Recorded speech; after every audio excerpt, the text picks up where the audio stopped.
Partner हे बघ, काय ग? मी चांगले मार्क्स मिळवले. मी खूप अभ्यास केला पार्टनर. आई जसा अभ्यास घ्यायची ना, अगदी तसाच.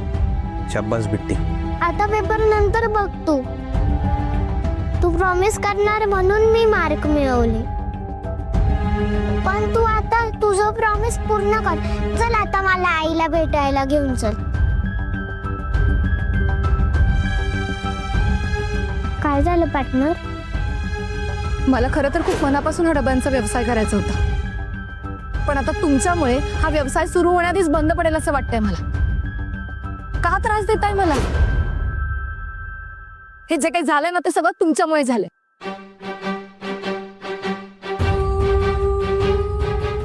बिट्टी ते तुम्हाला आईला भेटवण्याचं प्रॉमिस तर तोडणार नाहीयेस ना?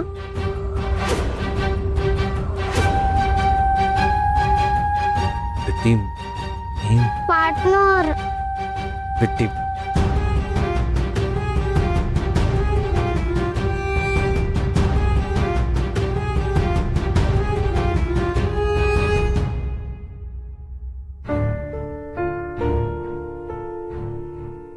यांना काहीही म्हणू दे, पण मला जे वाटतंय की रुद्रनी सध्या गौरीपासून लांब राहायला हवं ते अगदी बरोबर आहे.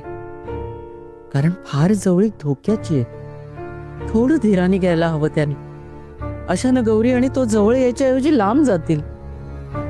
तिचं गैरसमज वाढत जातील. कारण आपल्याला माहिती आहे की गौरी रुद्रची बायको आहे, पण तिला ते आठवत नाहीये ना. तिला जर रुद्रचं वागणं विचित्र वाटलं तर या सगळ्यात ती त्याच्यापासून आणखी दुरावली जाईल. रुद्रचं एक ठीक आहे, पण बिट्टीचं काय? तिला किती दिवस अडवणार आईला भेटण्यापासून? देवा, गौरीला लवकर सगळं आठवू दे. नाही जायचं मला शाळेत. अगं बिट्टी असं काय करतीस? पाटलांना मुद्दाम केलंय का? ऐकशील का माझं? नाही नाही ऐकणार मी. नंदई आजी, अगं बिट्टी, काय झालं बाळा? ये तू बस इथे, बस. नंदई आजी तू पार्टनरला रागव. हो मी ओरडते त्याला, पण तू काय झालं ते सांग तर. पार्टनर खोटं बोलला माझ्याशी. पवन काका तुझ्यावर मी नाही येणार आणि मी शाळेत पण नाही जाणार. तू आधी शांत हो बरं. मला सांग नक्की काय झालं. पार्टनर आईकडे नेणार नाहीये मला.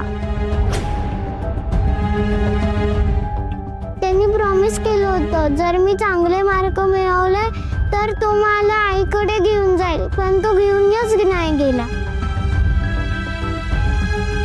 पण तो आता नेणार नाही म्हणतोय.